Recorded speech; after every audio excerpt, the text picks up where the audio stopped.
Bueno, hay muchísimas implicaciones. Insistimos en un punto que es fundamental. Lo decíamos hace unos minutos en la mesa con Manuel.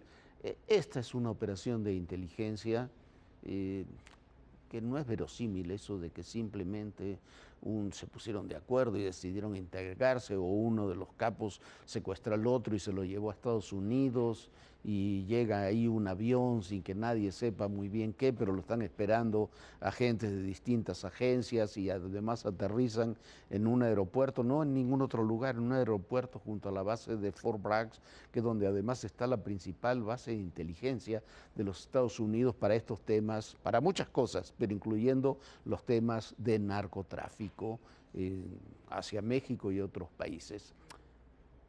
Una operación de inteligencia no da los datos de la propia operación de inteligencia.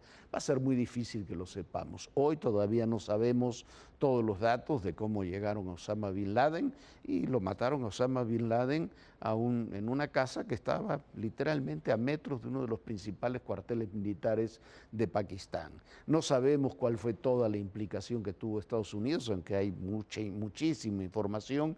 Hace casi 30 años, cuando cayó Pablo Escobar. No sabemos las operaciones que se realizan de inteligencia en muchos lugares del mundo. No lo vamos a saber ahora tampoco en esto. ¿Es verosímil lo que dice la carta? Sí, es verosímil, es una posibilidad. Quedan muchas dudas de todas formas. Primero, la participación política, que iba a estar el gobernador Melesio Cuen, va acompañado el Mayo por uno de los jefes de la policía judicial. Fue muy enfático el gobernador Rubén Rocha, pero según la información no es ni la primera ni la única reunión que habían mantenido con esos grupos. Salvador García Soto incluso publica hoy un reconocimiento del propio Rocha de que se había reunido con ellos y que tenía contacto con estos personajes del narcotráfico. El desconcierto del gobierno mexicano es real. Lo es también el de los grupos del narcotráfico. Que no haya habido enfrentamientos entre Chapitos y el Mayo es una demostración de que esos grupos siguen un poco a la expectativa de tratar de saber realmente qué es lo que ocurrió. Que hay una negociación es una realidad.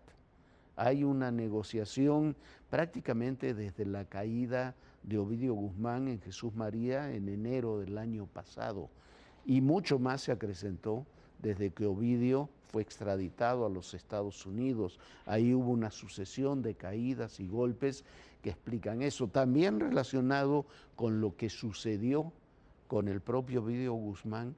Hay que recordar, Ovidio Guzmán lo protegieron decenas de sicarios. Su casa en Jesús María, un poblado rural, estaba rodeada de casas donde estaban los sicarios. Hubo 29 muertos en aquel enfrentamiento, aunque las cifras pueden haber sido todavía mucho mayores.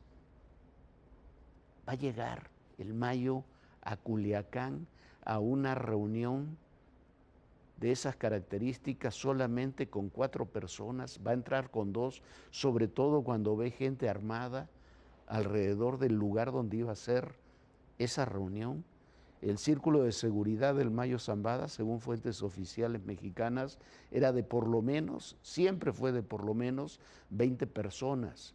Y cuando se lo intentó detener en muchas otras ocasiones, siempre logró huir por los círculos de seguridad que lo protegían, que alcanzaban, ya lo sabemos, lo confirmamos ahora, hasta los propios comandantes de la Policía Judicial del Estado. La pregunta ante todo esto es si se pueden mantener los poderes en el Estado. Yo no sé, no tengo ninguna opinión personal especial sobre el gobernador Rocha, pero si hay todas estas investigaciones, ¿no se tendría por lo menos que separar del cargo mientras es investigado? ¿No tendría que haber una intervención federal mucho mayor en un estado que aparentemente el gobierno no logra saber ni siquiera lo que ahí pasa?